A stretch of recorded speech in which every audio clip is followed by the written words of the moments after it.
Okay, ladies and gentlemen, welcome to the May edition of Ecophilia. And here we are back at Jolly's Pizza. Doors were locked at 4:30. It was touch and go there, folks. Got to make a question mark announcement, and that is, we're not quite sure who our June speaker is going to be, Brady. And we're not quite sure where our location will be.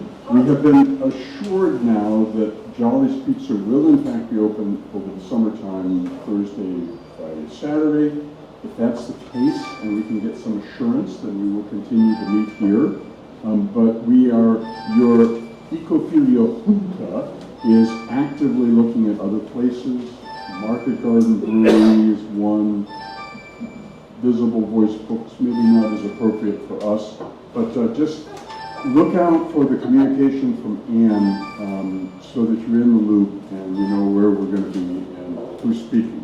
And we will have programs throughout the summer, a little bit fuzzy on our July speaker. I believe that Dr. Bo Berkeley will be our speaker in August. It's all going to be good and we want to be there. Okay, so that's the business part of it. It's great that we're here tonight, and this is kind of cool. I think the suggestion came from Grace, one of our members and former presenters, Grace Niemer from Cleaner Technologies, and she had this line on these students that, you know, I remember what I did in my dorm room, and none of it's ready for prime time, none of it's ready for any disclosure ever. But these guys were doing cool, can I say shit? Cool shit in their dorm. They were actually propagating carnivorous plants. And the whole idea of carnivory in plants is just awesome. And I think I found out why they were doing so. This is all to prepare them for a career in Wall Street. The nature of predation is very, very important. Anyway, our speakers today are Isaac, Karim, and Alan Ly. I probably butchered that, but they're graduating seniors at CWRU, and they've spent the last 4 years growing carnivorous plants in their apartment. Isaac, who studied medical anthropology, will attend the University of Wisconsin School of Medicine this fall, while Alan, an accounting major,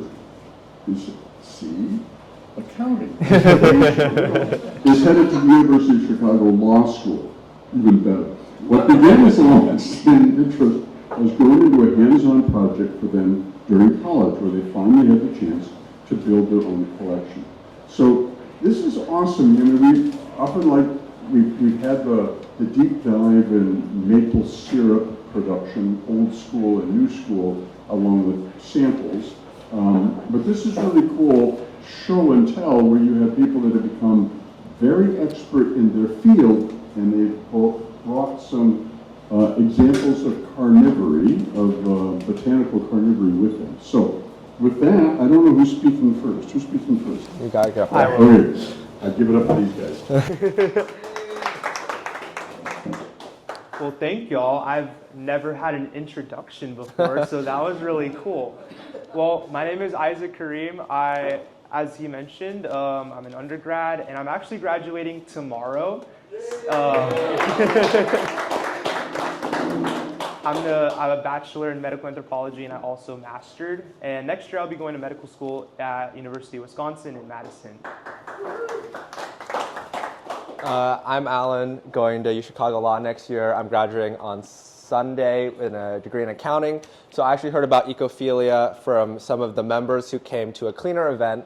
I've been working at Cleaner all throughout my undergraduate career, and when we heard about it, I went home, I told Isaac, it's a really cool thing you guys have got going on, and we wanted to prepare a talk. So we're really glad and honored to be here.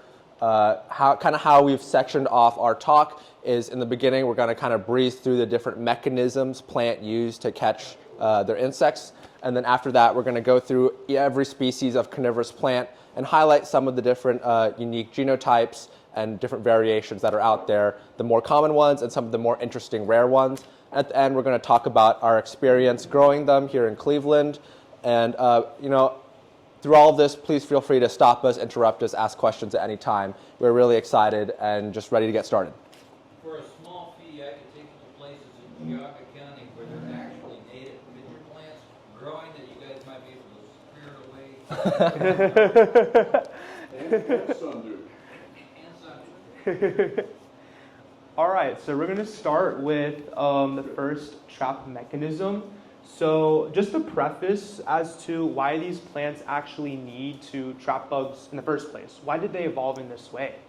How did you guys get interested in this? Yeah, I guess how we got interested, when I was a kid, I used to watch on YouTube these compilations of like Weird But True. And I'd see these plants just like on YouTube, like catching the bugs. I was like, this can't be real. There's just no way. So I convinced my mom. I was like, can we buy them? And she was like, sure. And then it died after a month. So when I came to college, I was determined to actually grow them properly. It does require a lot of effort, as me and Alan found out. So like freshman year, we bought them online. And we bought this one right here. It's the pitcher plant. And from there, our interest kind of grew. We collected more plants, and then we figured out what they wanted, what they needed, and like their specific trap mechanisms. So that's what we want to share with y'all. So we're going to start off. So the plants, what they need is nutrients because they grow in very nutrient-poor conditions. They grow in bogs and in marshes, and the soil there is low in both nitrogen and phosphorus. So they require those specific minerals and elements in different forms. So that's where bugs come in. They got to trap bugs in order to get those necessary nutrients in order for the plant to grow and thrive. And actually they've evolved in a way where if they're placed in regular soil, they will die because they're not suited to those conditions anymore. They've evolved in such a way. So we're going to start with the first one. This is the flypaper trap. It works as nature's own flypaper, the exact same way.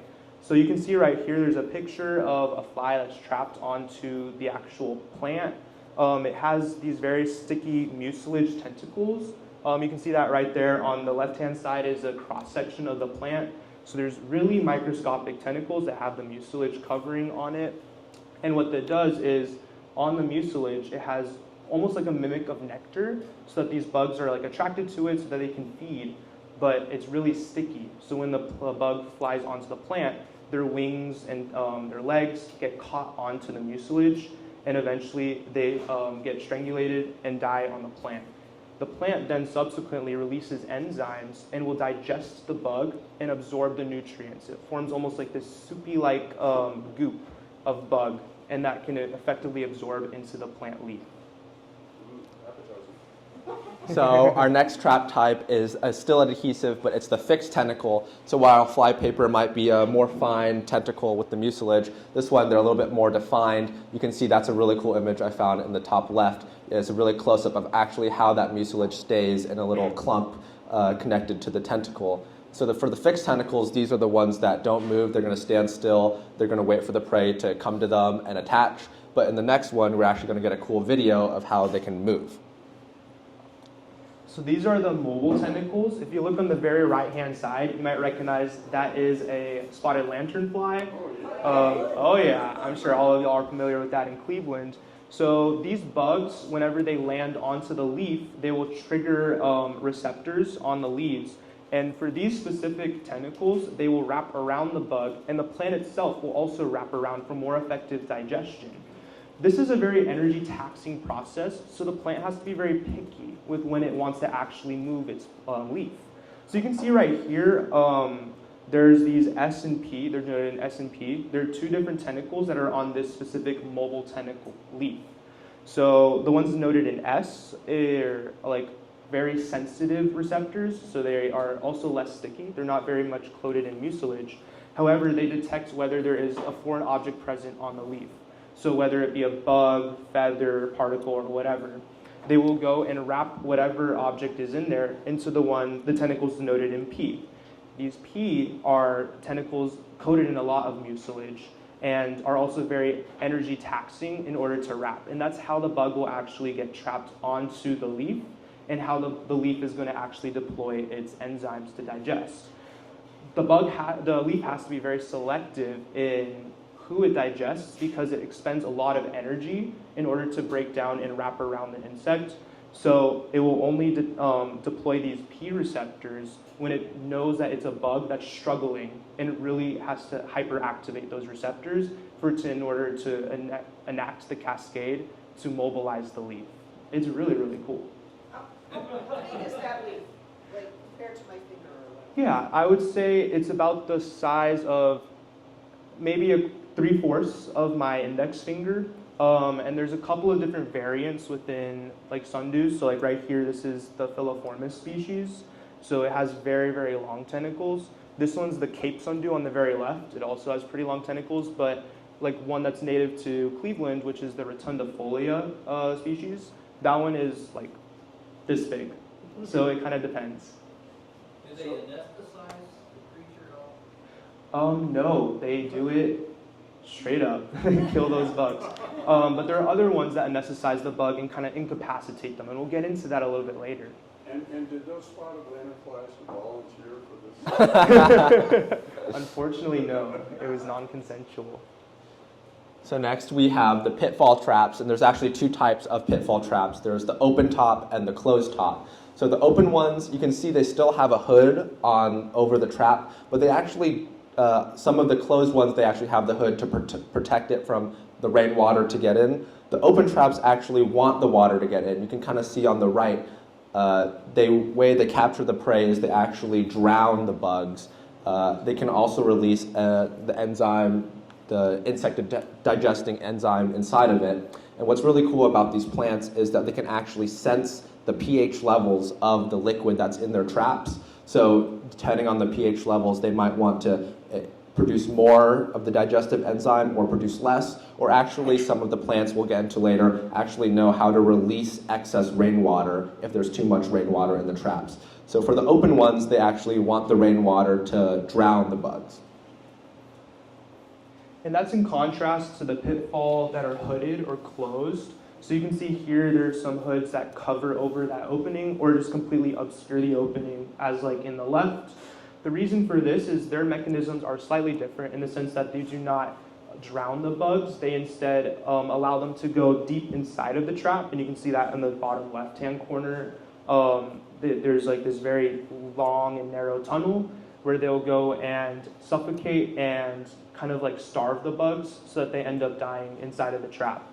Once the plant kind of knows that the insect is dead, they release the enzymes inside of the little narrow opening. The way that these specific plants work, you can see that they have little strips that go down. They're not just there to look pretty, they're actually there to trick the insects. And they act like almost roads or like arrows to point down. And also you can see that or you can't see this, but the nectar gets a little bit stronger in scent the further down you go. So this kind of tells the bugs like, hey, y'all should keep climbing on down. So they go and they start climbing, and the wall becomes really slippery and waxy, especially along this peristome area, which is like that lip, and then also along this here, the throat of the hood of the pitcher. So it's really slippery, so they'll slip in. As they start going further down, there are tiny hairs, and they point down. So the plant, if the insect is like, I've had enough and wants to climb back out, they can't because they get trapped on those pointy hairs. And that's how they kind of end up dying inside of those little narrow enclosure. The reason they do not want to have water is because that their specific digestion mechanisms require very delicate pH balances and also enzyme release. So water acts to dilute their digestion mechanism, so they want to make sure it's very controlled. So this is why they hood over their openings.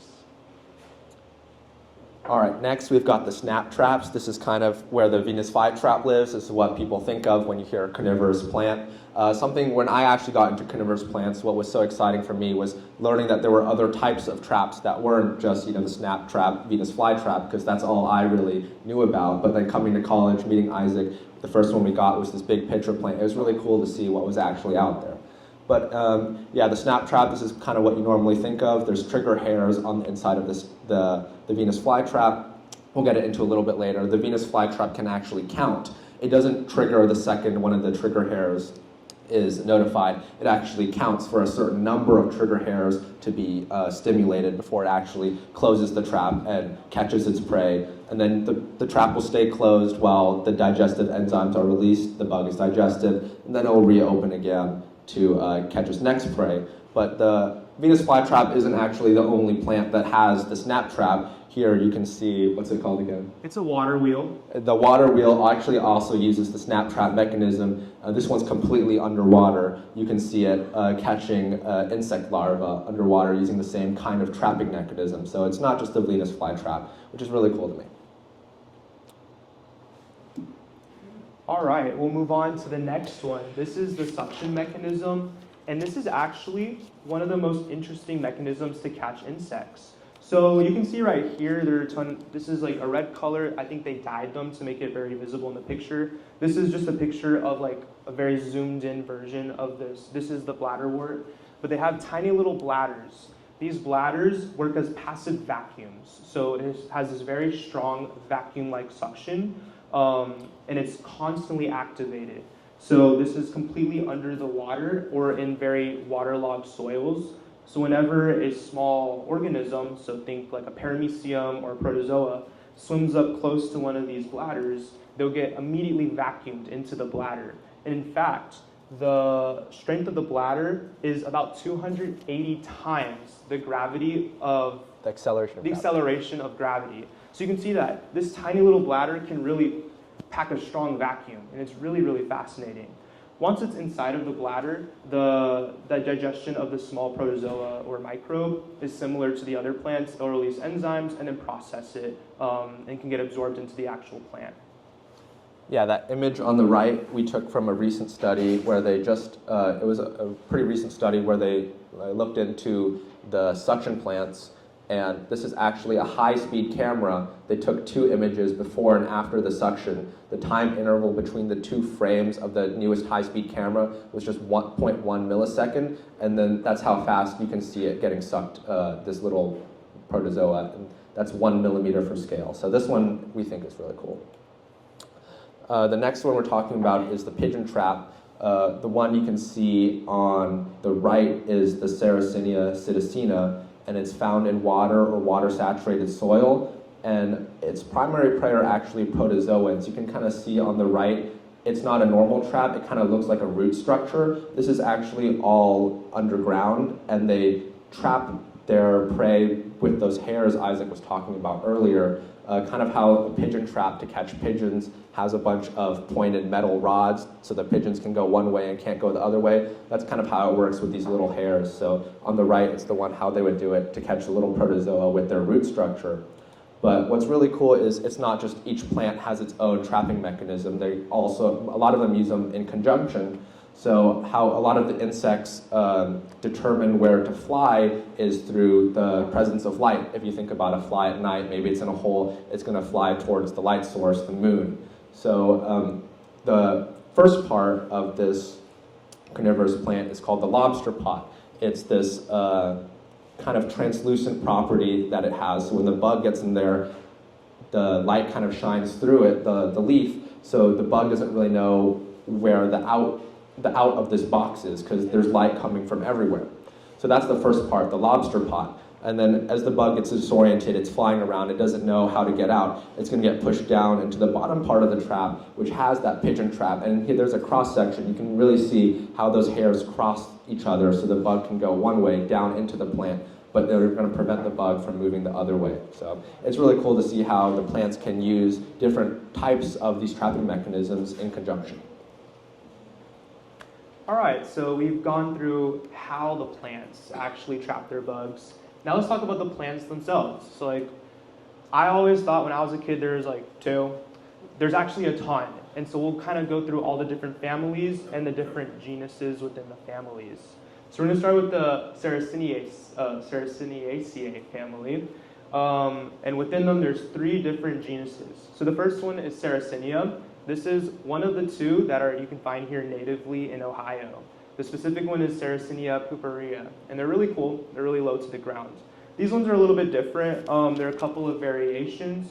What's fun about Sarracenia is they're very easily able to like crossbreed because they have very prominent flowers. So you can get a ton of different variations. It's like I call ours like a mutt. Apparently it was like bred with a ton of different variants, so they can't even find the specific lineage. But they crossbreed in a ton of different ways. They have a bunch of different colors and patterns. They're really quite interesting to look at. As I mentioned, they're only native here in North America, typically the US and Canada. What's really interesting about these plants is that the specific mechanism in which they attract the bugs works as a nectar. So they have the nectar specifically along the peristome and the throat, and it starts to intensify the lower you go. However, this nectar serves as both like an attraction mechanism and also a way to disorient the insects. So it works almost like alcohol to a person. So the more they drink, they start to become intoxicated. They like stagger, and their decisions become more erratic, and they fall lower and lower. And eventually they'll go and they'll become paralyzed, and they'll just fall to the bottom until there's just no point of escape, and they're deep inside of the trap. So it's really, really cool. And the last thing, when the scientists initially came across the Sarracenia and were kind of trying to discover like what the purpose of like their specific like unique shape was, they thought that like small invertebrates and larger bugs were hiding inside of the plants in order to kind of hunt other animals. But as they found out later, they found that they were actually getting eaten by the by the plant, and that there's a lot of different mechanisms that can digest, even like little lizards or like very large flies and bugs. So, a fun little mistake. Kind of like the Hotel California. Did you guys take any botany classes when you were in college? No, not at all. I took some intro biology classes though. I did not take a single science class. only tax accounting. So next we've got the Darlingtonia, or the cobra lily. So this is one of those hooded pitfall traps we were talking about earlier. They're called the cobra lily because the trap, you can kind of see it looks like the hood of a cobra and its fangs ready to strike. These ones are really rare. They only exist in the Cascade Mountains. And because they only exist in the Cascade Mountains, their roots have evolved to be kept ice cold. So the roots actually die if they're exposed to temperatures higher than 10 degrees Celsius or 50 degrees Fahrenheit. So if you want to try to grow the cobra lily yourself, the only way you can water them is with distilled ice cubes. You actually take the distilled water as an ice cube and you place it over the root and you wait for it to melt. Or else if you just water it with room temperature water, it's going to hurt the plant. All right, and we'll go on to the last plant within the Sarraceniaceae family, and this is the Helianthera, or the sun pitcher. So these guys are found in kind of like remote highlands in South America. What's really cool about these guys is you can see that they're unhooded. So they want to collect rainwater and mix it with their own enzymes to make this like digestive soup. However, these conditions need to be very exact. So this plant has a very sophisticated mechanism. You can see right here, there are tiny slits in the plant, and this allows the plant to expel water in a way that it can both track the level of water and also the pH levels within its like digestive soup. So it wants to create very ideal conditions so they can effectively attract and also digest their insect prey. So next we're moving on to the Nepenthaceae family. There's only one type of plant in this family. It's the Nepenthes, also known as the tropical pitcher plant. When they were first discovered, they were called monkey cups because the scientists who found them with the monkeys drinking the water from these plants like cups. But in the community, no one really calls them monkey cups anymore because it's not very accurate. They thought that the plant evolved biologically to serve the function as a cup for the monkeys, when in fact reality, the only evolutionary purpose to look like this is to catch bugs. It has nothing to do with monkeys. The perizome, the lip of the Nepenthes, is often very colorful and has nectar glands attracting insects to the opening, and the fluid inside them contains digestive enzymes to break down and absorb nutrients from the captured prey. What's really cool about them is that they have symbiotic relationships. So, for example, carpenter ants actually live within the cups of the Nepenthes, and they don't get hurt by the digestive enzymes. Instead, the ants live in the pitchers and can actually provide nutrients to the plant while they're eating the prey that is captured and affected by those enzymes inside. Another fun fact about the Nepenthes is that it has the largest carnivorous plant in the world. That's the one on the left you can see there, the Nepenthes raja. It gets up to 16 inches tall and 8 inches wide for a single cup. You can see there's a child for scale. It's almost the size of its whole torso. And they're capable of holding almost a gallon of fluid, which is crazy. They can catch small vertebrates like rats. Did the child survive? That's not clear. Good answer. We're going to move on to the Cephalotaceae family. This is also another one that has a single genus, which is the Cephalotus. So these ones look very similar to the Nepenthes. However, it's a little bit different in the sense that they were completely in a different genetic pool and evolved completely independent. So convergent evolution, for those that know. So they evolved with very similar features and have a very similar mechanism. They're found in extreme southwest Australia. What's interesting about these guys is that these plants grow in sandy conditions. So whereas other ones grow in bogs, which are like very waterlogged soil, almost swampy conditions, these grow like in the beach, right? So they're in southwest Australia. You can find them just while you're on the beach. What's also cool is that southwest Australia is known for its frequent wildfires. So these plants have evolved along with the wildfires, and it's actually a benefit to them. So every single winter, these plants go through a period called dormancy. It's almost like hibernation, but for plants. So they'll kind of die back in the winter, and they kind of know that it's winter with changing light patterns and also like colder air and frost. These plants know that it's time for them to die back when they have wildfires. So their plants will die back into a small rhizome and then grow back really strong when wildfire season ends. So what's interesting is that in Australia, we're trying to reduce and limit the wildfires and the range of how the wildfires can spread. And it's actually hurting the proliferation of cephalotus because there's no more wildfires for them to go through dormancy. So it's really cool to see how fragile these ecosystems are and also these plants. So how do we navigate this, especially in a changing world and a changing climate? Are there any specific adaptations in dormancy to allow to survive the fire?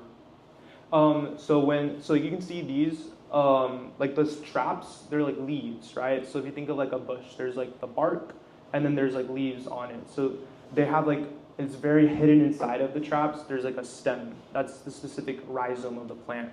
You can see in our plant, we have a very defined rhizome. This is the most important thing. It has all the energy stored, and that's where the roots come from.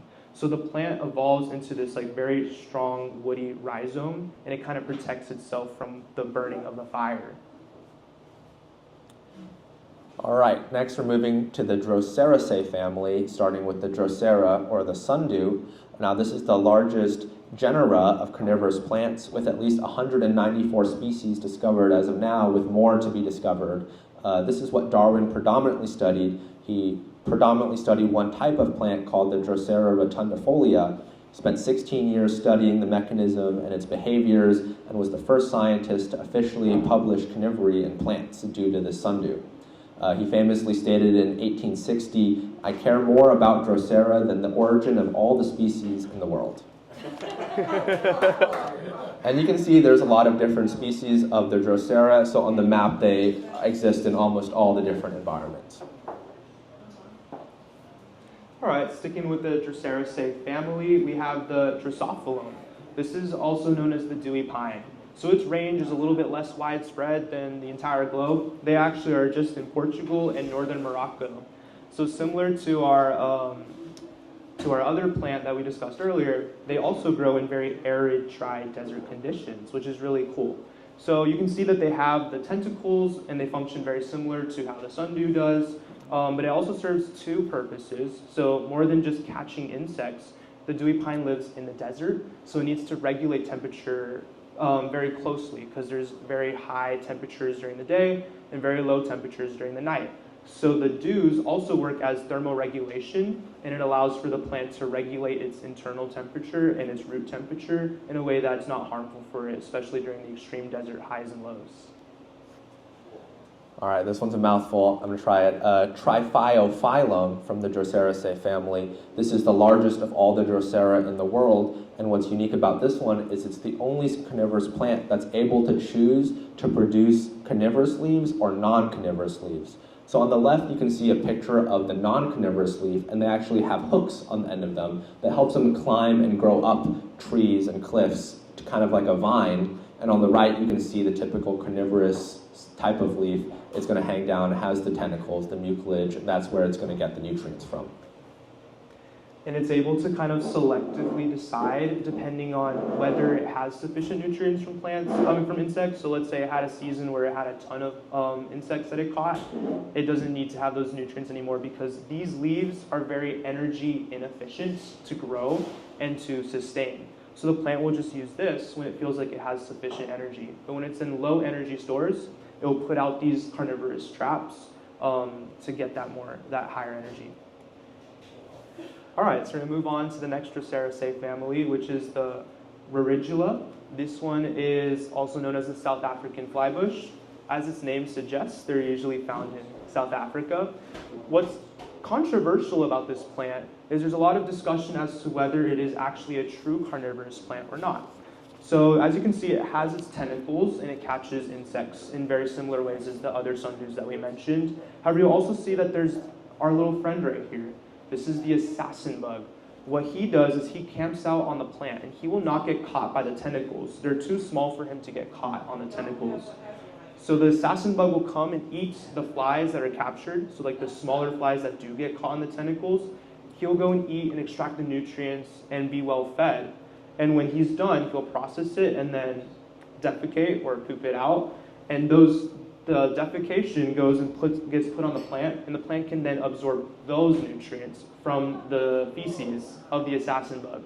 So the question now, and there's a lot of debate in the botany community and the scientific community, is this actually a carnivorous behavior, or is it just right now like a very symbiotic relationship? So it's a heated discussion.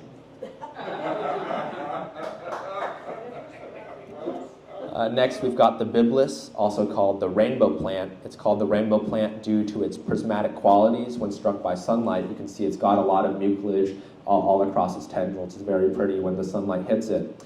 Now, the plant itself functions very similar to other members of the Droseraceae family, but something that's fun about this one is there's a cool story regarding the origin of its name. The name biblis comes from Greek mythology. Biblis was a nymph who was the niece of Apollo, and when she was rejected by her lover, she let forth an endless stream of tears, which transformed her into a fountain. So the leaves of the biblis are reminiscent and named after the goddess nymph Biblis.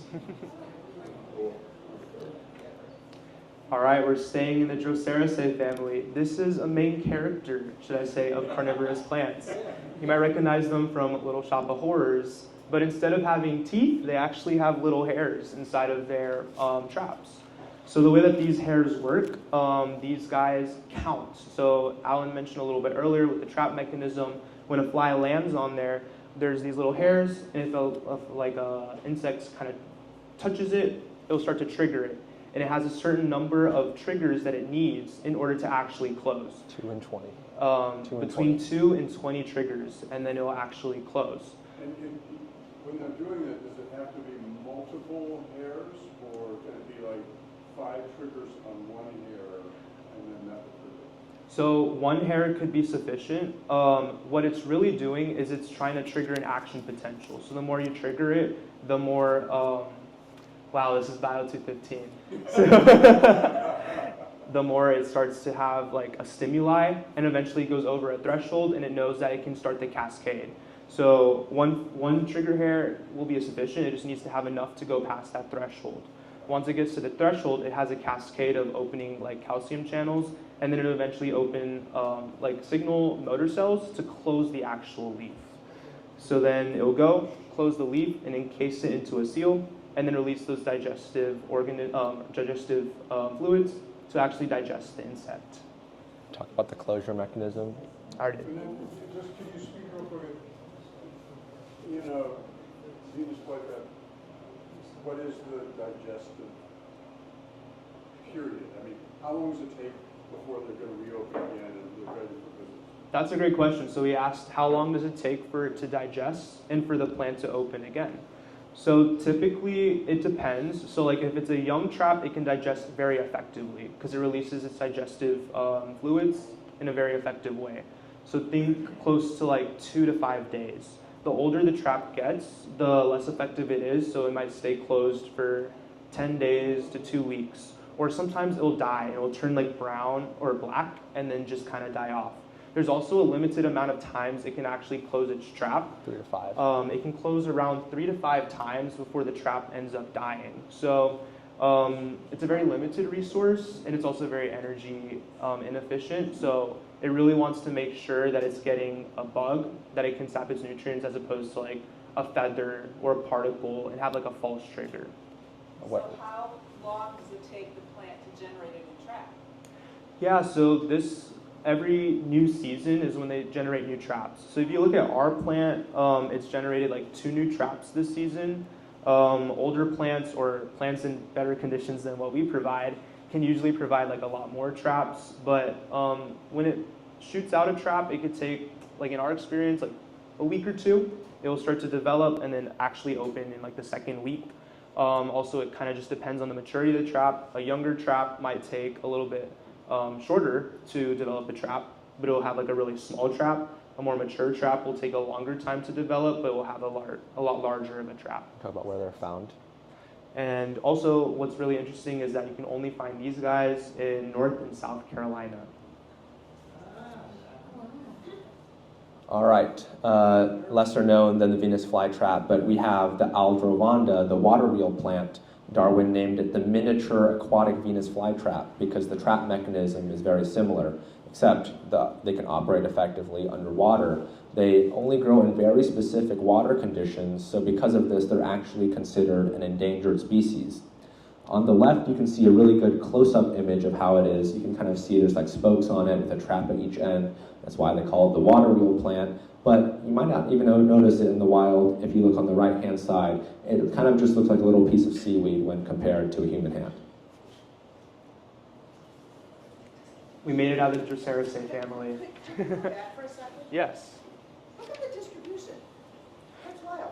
Yeah, they have very specific water requirements, so they can't be in very like alkaline water, so they have to be in like more acidic conditions. So little branch through like almost like the Transylvania region. I think it's a little bit above. Little places in Africa, Australia. Yeah, really spotty distribution. If you guys were botany majors, that would be a really good doctoral. Yeah. Just trying to understand that global distribution. What the hell happened there? That's pretty amazing. Any botanists in the YouTube? Know what to do now.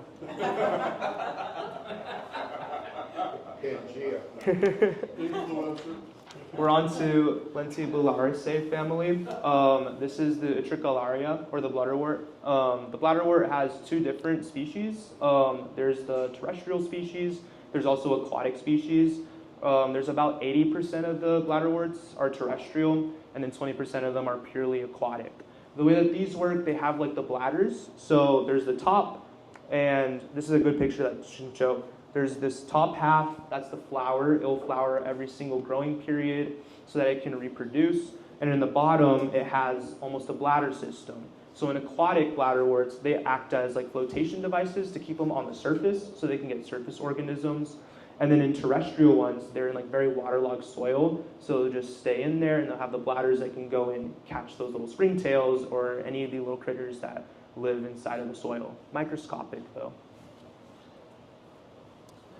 Next, we have the Janelicia, the corkscrew plant. It was actually theorized and suggested a century earlier than when it was discovered by Charles Darwin, but it wasn't actually proven to be carnivorous until 1998, so pretty recently. This is one of the plants that uses the lobster pot mechanism to trap soil-dwelling protozoa and small invertebrates. You can see on the right-hand picture that it's kind of like a root structure. They have Y-shaped leaves underground that act as tunnels with inward-pointing hairs that allow the prey to enter but not exit, leading them towards a digestive chamber in the middle of the plant. And then rounding out the Lenticulariaceae family is the Pinguicula. And this is also known as the butterwort. The reason they call it butterwort, so in Latin, pinguicula means like little greasy one. And then also they say like the surface looks like almost butter. They have an interesting distribution. So the butterwort can be found like in Mexico and then parts of like all of Europe. So it has a really interesting distribution. And they have like that flypaper mechanism. And they also put out really, really pretty flowers. So a lot of people collect them solely for its flowers. All right, moving on, we're going to the Bromeliaceae family, starting with I forgot how to say it. Brocchinia. The Brocchinia. So the leaves of this plant are super shiny and reflect UV to confuse ants to walk into the trap and fall into the water. It's kind of like it's got an urn of water in the center of these traps. And the thing, the unique thing about this one is they don't really look like carnivorous plants. They kind of look like green corn stalks. And there's many questions that remain unanswered with this plant. It's not very studied. We're not sure if the water in the urn is produced by the plant itself or it's relying solely on rainwater. We don't know if it produces its own enzymes, but a study we did read suggests that probably not. It actually doesn't produce its own digestive enzymes and relies on commensal organisms that live in the urn to digest insects for them. So again, it's one of those arguments, is this plant really carnivorous or not if it's not producing the enzymes itself? And even more controversial, they don't even know if the digested nutrients are actually absorbed by the plant or if it just uses, has it just adapted to nutrient poor soil as well. So there's a lot of debate regarding this. This is similar to the Catopsis, which is another member of the Bromeliaceae family. These guys are really interesting because they don't have a root structure. They're part of another subcategory of plants called like air plants. So think of like Spanish moss, how it just kind of floats on a tree. These are similar. So they'll go on like vines, they'll seed on trees. In like Florida, they're like just in parking lot structures apparently. So they don't need a root structure to actually grow and thrive. Instead, they have a similar urn-looking structure, and at night, they're called like golden lantern plants because they kind of have a bit of a glow using like the moonlight. So they're really cool, and it attracts the bugs to come in. Again, similarly, we're not sure if they digest its own self by like producing its own enzymes, or if it relies on commensal organisms to break down the bugs. So it's in a subcategory of carnivorous plants called proto-carnivorous plants. These are the guys that are kind of on the verge of being carnivorous or not. So would all the bromeliads be in that same category? So these are the only two bromeliads that fall in the category. The rest of the bromeliads are non-carnivorous purely. That's a great question though. That's a great answer. So we're coming to the end of our carnivorous plant journey. This is the Triantha occidentalis. It's the most recently discovered carnivorous plant. It was actually discovered in 2021 to be carnivorous. It was actually discovered by accident. So scientists were doing genotyping of an area, and they genotyped this plant. They accidentally found that it had a genetic deletion sequence that was consistent with other carnivorous plants. You can see on the left picture, the flower stems are covered with a sticky substance and have tiny hairs that produce a digestive enzyme. And what's unique about this one is that you'll notice in a lot of the other carnivorous plants that the trap system is going to be farther away from the flower that it generates because it doesn't want to catch the pollinators. This one is actually one of the only ones where the trapping system is very close to the flower since the mucilage is actually on the stem leading to the flower. But for this one, it prevents itself from catching bees, insects such as bees or butterflies that could pollinate its flower because the mucilage is so small. It doesn't actually catch these kinds of insects. They only catch very, very smaller insects that wouldn't pollinate anyway. So it's kind of things like fruit flies. That's what this one is able to catch. All right, so those are all the plants. We'll talk a little bit about our experience growing them in Cleveland. So Cleveland itself only is home for two plants, native carnivorous plants. There's the Sarracenia puparia, and then there's the Drosera rotundifolia, which is like a sundew with the little round leaves. You can find them actually in the wild in Triangle Creek Bog, that's near Kent, and then also like parts of Geauga County.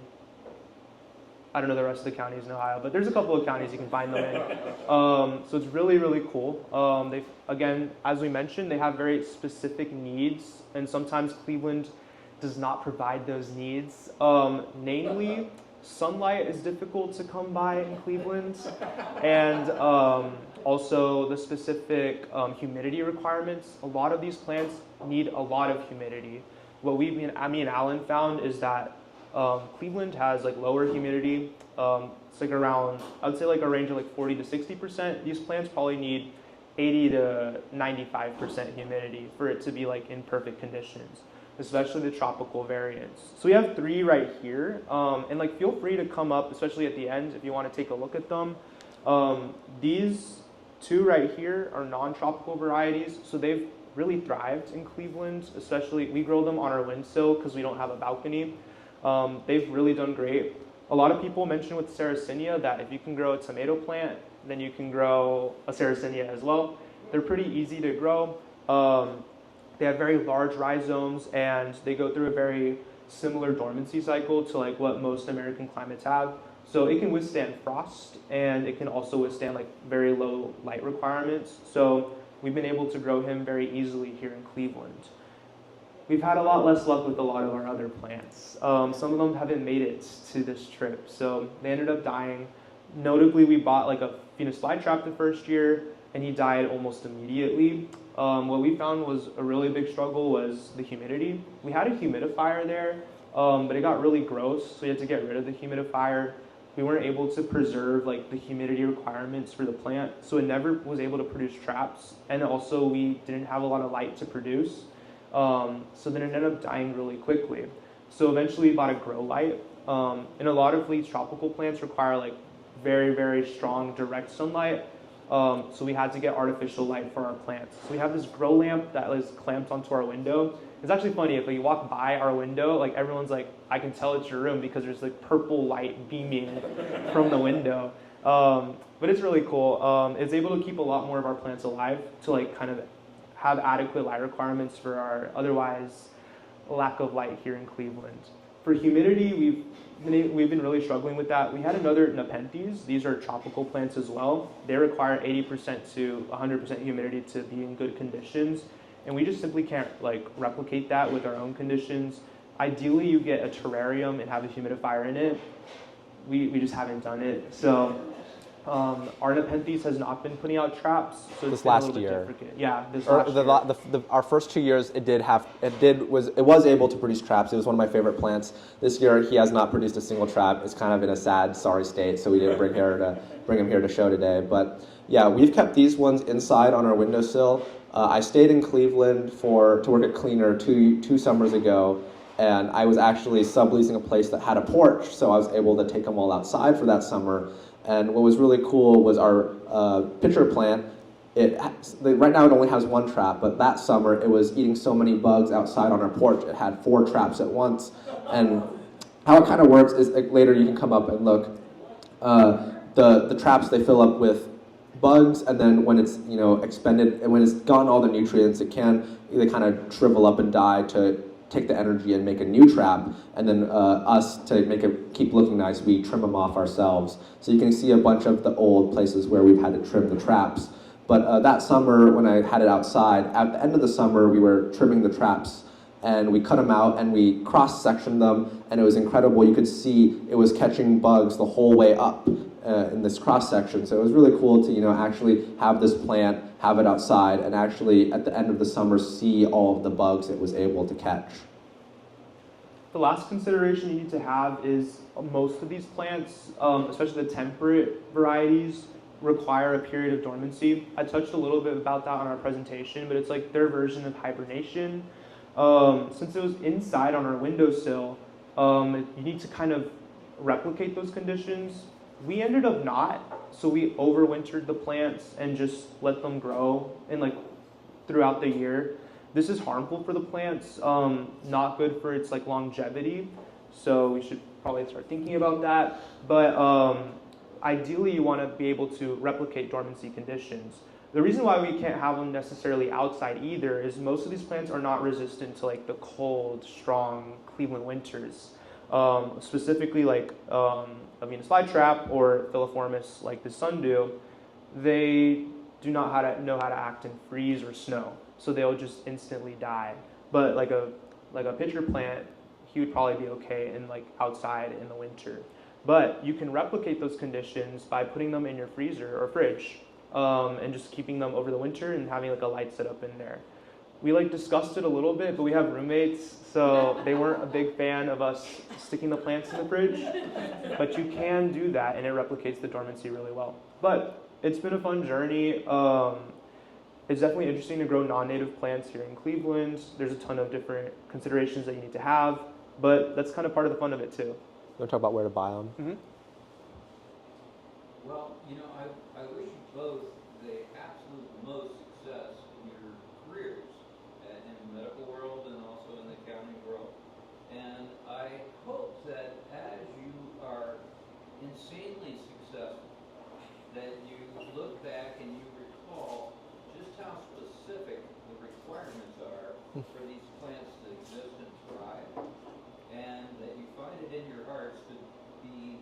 supportive of the local open space organizations that are trying to preserve the habitat that make these plants able to survive.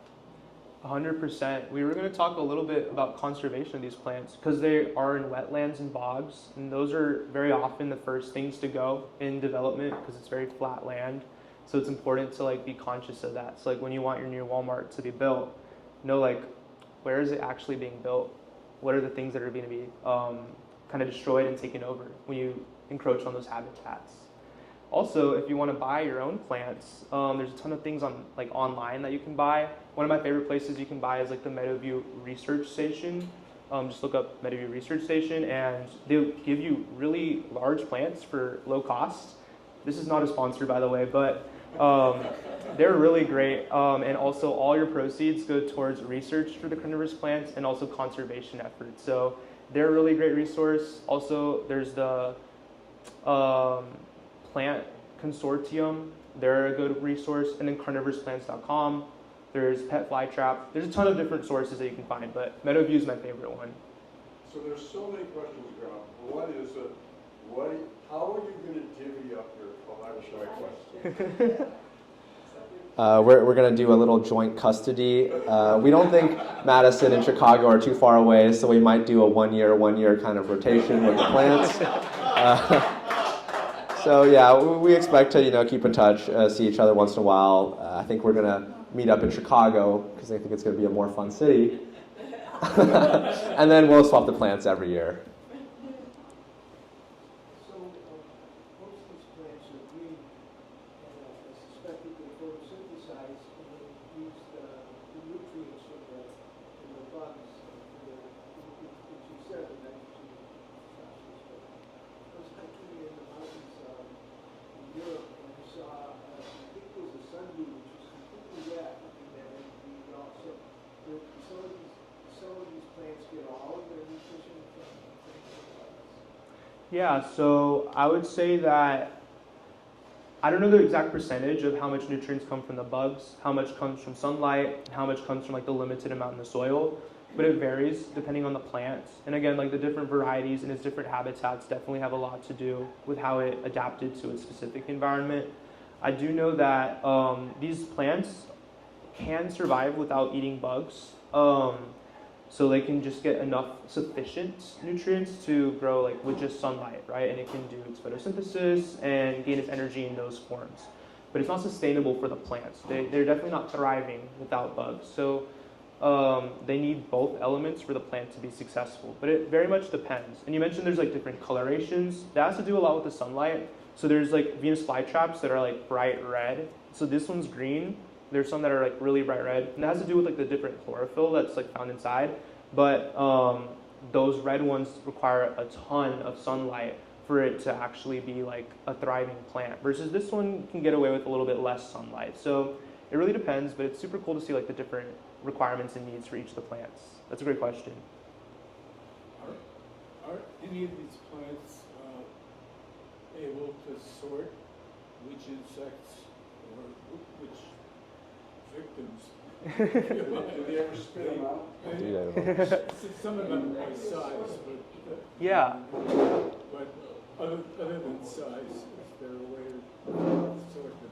That's a really good question. So most of these plants have evolved in such a way where it selects like its ideal trap. So like, for example, flypaper will probably get winged insects, specifically small ones. Otherwise, like very large insects probably won't get trapped because they're strong enough to fly away. You'll see that, like, for example, like a Venus flytrap, they might catch a very large bug. And that's really accidental. It doesn't want to catch these large bugs because if it doesn't fully have a seal, its enzymes will kind of leak out and it will start to damage the plant and they'll end up dying and turning black. There's no way for the plant to know like what it caught. Like it won't be like, I caught a gnat. It'll just know like, I'm getting stimulated by, I presume, a bug, and then close.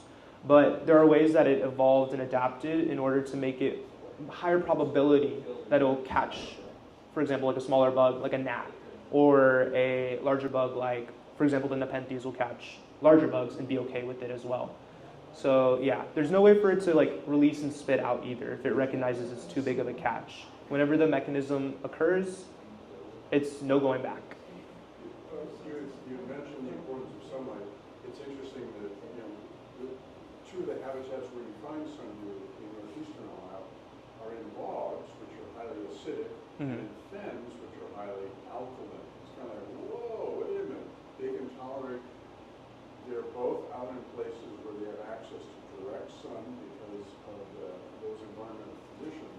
They can tolerate the wide range, but they both have bright sunlight. And they compensate for the nutritional deficiencies that they're different. Yeah. I will say it does seem to really depend on the type of sundew. So we got a sundew our freshman year, and it, while our pitcher plant was thriving, the sundew, we found it really hard to take care of. It died after a couple months. This sundew we got from a little sprout. It was just a couple of months ago, and this has entirely been grown inside. So there's this one, it's gone really tall. It's actually starting to flower at the top, and we fed it. It's gotten 0 bugs. So that's completely off the sunlight nutrients.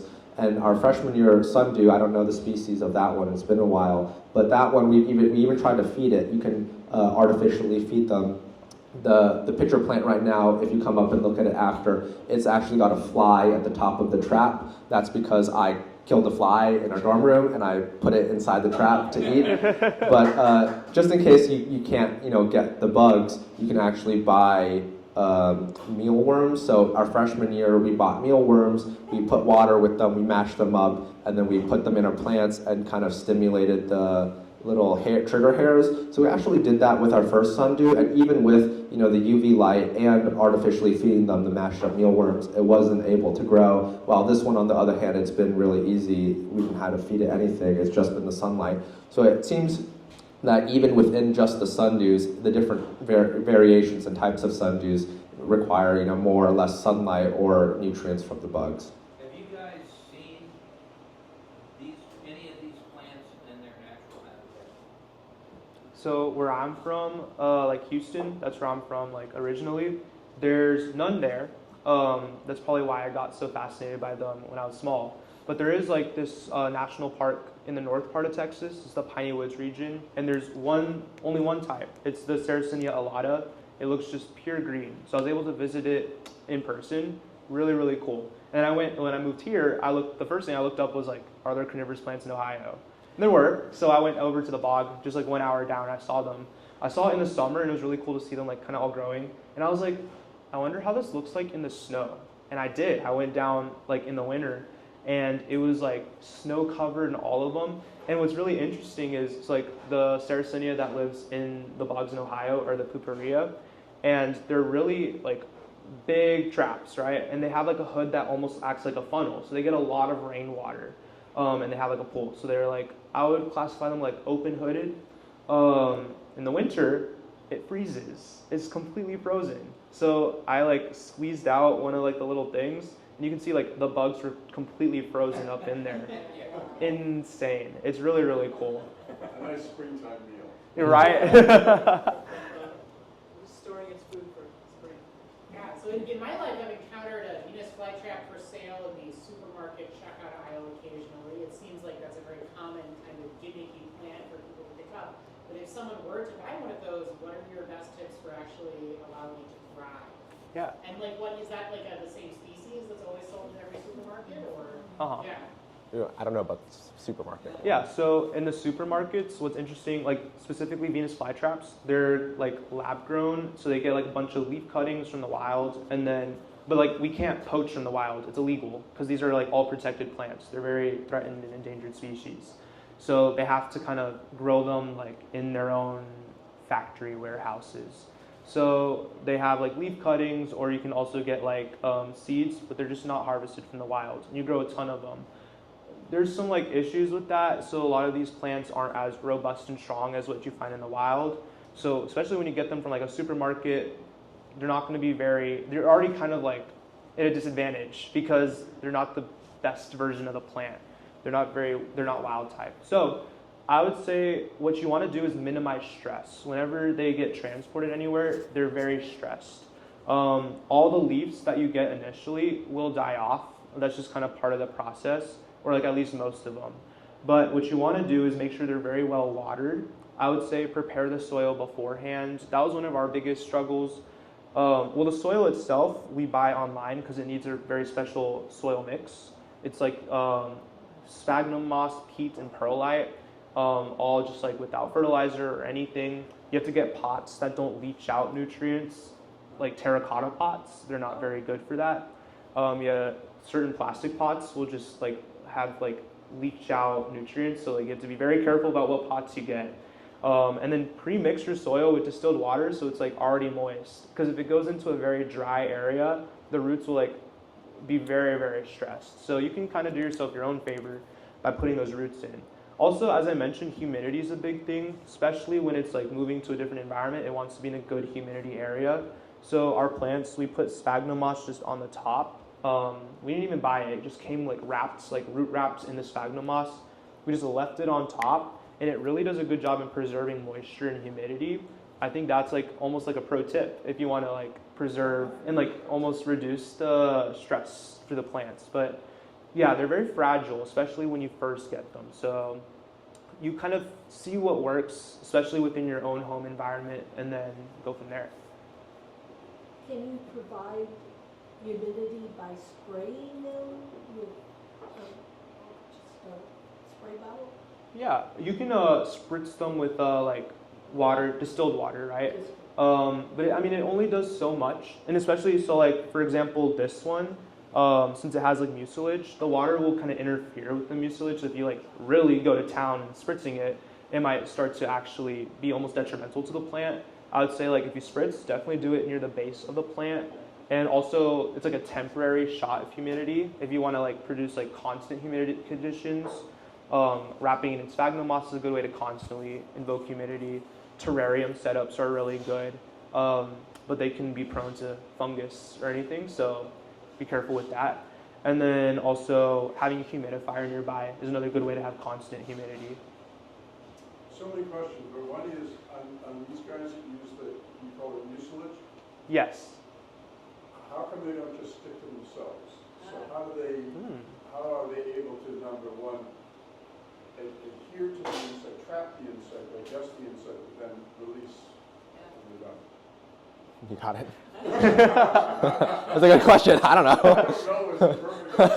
No, but we actually did see, like, I was coming across a couple of studies, like, how did they adapt to do that? So, like, their specific spacing is very meticulously, like, enacted so that they don't kind of, like, stick together. So it's not just, like, a ton of the tentacles. It's, like, spaced out in a good way so that it can, first of all, have, like, the surface area to, like, capture the insects and also, like, not be counterintuitive. Like nature, sometimes there's variation. Sometimes that variation isn't the best. So like you can see in our plant, they overlapped on each other. So like these guys are just constantly triggered. And it, like when it was first growing, the plant wrapped around its own self. So sometimes you get some issues with that, but typically they're developed in such a way that the tentacles are spread out and they don't interfere with one another. And then also like when you look at like flypapers, again, it's like set up in such a way that there's not too much mucilage because it can also, if there's just too much mucilage, it gets in the way of the digestion process. So it's very meticulous in the way that this plant grows. Yeah. Maybe I don't understand this because I'm not into biology, but aren't flying insects in general in decline? Are flying insects in decline? Right, they are. Oh. And how is that, I mean, isn't that going to be devastating? I can imagine, yeah, like if their food sources are starting to get limited, yeah. Also their pollinators are starting to get limited too, right? Like bees and all that. So also another testament to like the importance of conservation. Like right. When you think about like, oh, we're going to eradicate all mosquitoes. Like what is the consequence of that? When we bioengineer mosquitoes that like don't favor certain plants. What is the consequence of that, right? So definitely, and like things that affect bugs will affect these plants too. Yeah. I'm wondering if the enzymes that they secrete for digestion don't possibly deactivate the mucilage. I don't know. The way that it works is it has like a specific balance. So like if it secretes too much enzyme, it's harmful for the plant. harmful for the mucilage, right? The mucilage needs to stay sticky. So if there's too much like liquid enzyme or like liquid of the bug, I've seen it like with my plants back home. If there's like a plant that like is really getting digested, it almost looks like very liquidy. So it definitely needs to balance how much it secretes. If there's too much of it, it'll start to become like bad for the plant. So typically, like especially with newer traps, it has more effective control of how much it can release. As it gets older, the trap becomes a little bit less functional and it might secrete too much or too little. So then you have issues associated with that. But yeah, there's definitely variation with that, but it needs to stay like pretty precise in order to be like most effective. But there are times when it's not. When the wind blows, I can imagine these plants get blown back and forth. When one contacts another, do they stick or do they hit, and they have some mechanism for releasing? Yeah, so we've had some problems with these plants growing too tall, like this pitcher plant, like on the way here, we were a little bit worried. It was a little bit windy outside. It was blowing really hard. We found that, they're pretty thin at the bottom. In the past, when we've been transporting them, moving between the dorm rooms, we've actually had a couple of the taller traps snap off, which has been really unfortunate. It kind of kills the top of the trap. We've had to, trim those ones down. A lot of times, back when this pitcher plant had multiple traps at once, I think our most we've had was 4 or 5 at once. They started to grow. They didn't grow very well straight up. The reason these ones we have that are able to grow straight up is since there's only one, we've been taking the UV grow light and putting it right on top of where they grow, and as they grow taller, we increase the grow light, so it's able to go straight up in a line. But when there's multiple of the traps at once, it's a little bit harder to do that. They start to grow out everywhere, spreading out. For the big one, we've actually had to have some of these systems to constrain them all together. We put a bunch of sticks on the side of our pot and wrap the twine around it so that it would actually all stay together and not fall over. In nature, I'm sure they're more spread out on the ground. They don't really care too much about the aesthetics, but us, we want it in our room. We want it to grow nice and tall. For sticking together, we've seen our Venus flytrap when we bought it.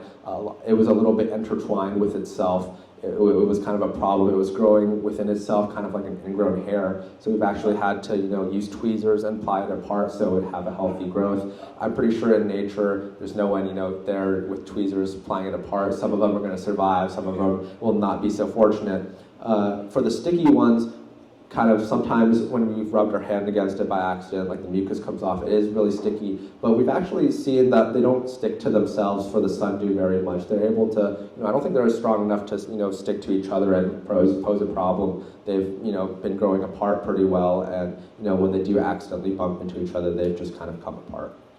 And I also say like the mechanism of trapping also ensures that like it does its best to make sure that there's actually a bug in there. So I mentioned like, for example, a Venus flytrap. When you grow it in like a greenhouse, a lot of people like grow them like in mass, so they'll be like really close together. So sometimes they grow into another trap, but it needs to be triggered a certain number of times for it to actually close. So there are kind of ways that the plant also protects itself away from maybe closing in on itself, or like if there's a big gust of wind and it gets knocked up against, it'll make sure that it doesn't get like activate the trigger mechanism in a wasteful way. But yeah. Okay, when you complete your education, I want you to be my physician, I want you to be my lawyer. Your knowledge and your passion is just unbelievable and infectious. Thank you. But just, what do you see? You've accumulated this incredible wealth of knowledge. What do you see you guys doing with it in your respective careers? Yeah. Do you want to start? You can start.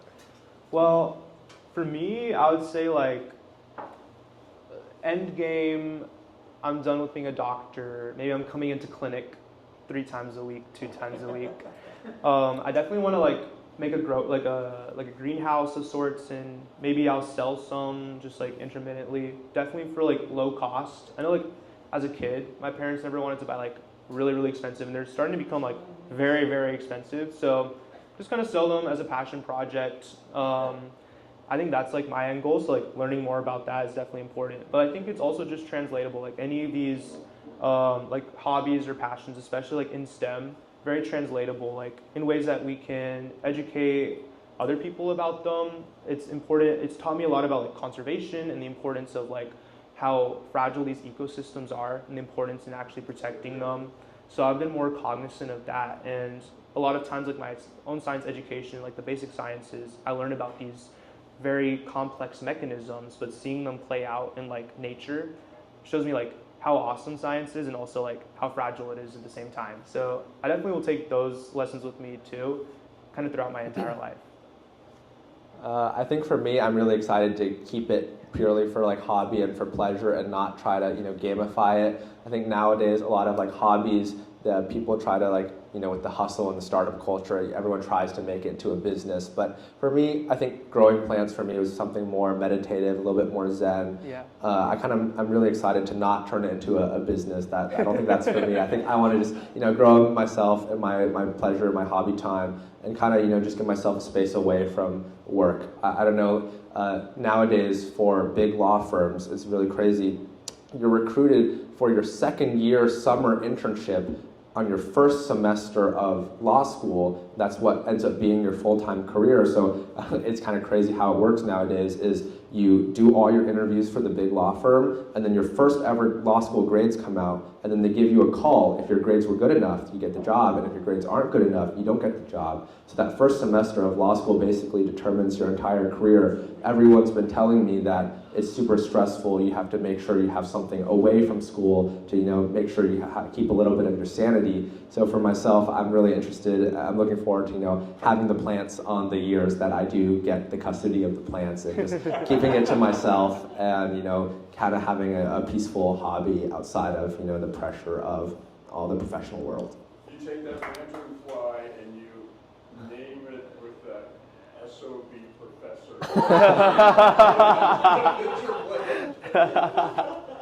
That is funny. Just remember, there are people out there that do make this their career.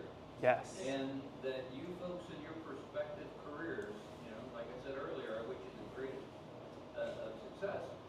But, find it in your heart to support those people Yes. that are making it their pound the pavement kind of career kind of thing. Right. And don't let your passion turn into your work. Mm-hmm. But at the same time, you can support those people that are doing the work, right? That's right. Absolutely. Yeah, thank you so much for having us. I think that wraps up our presentation. It's been an honor to be here and present to you guys.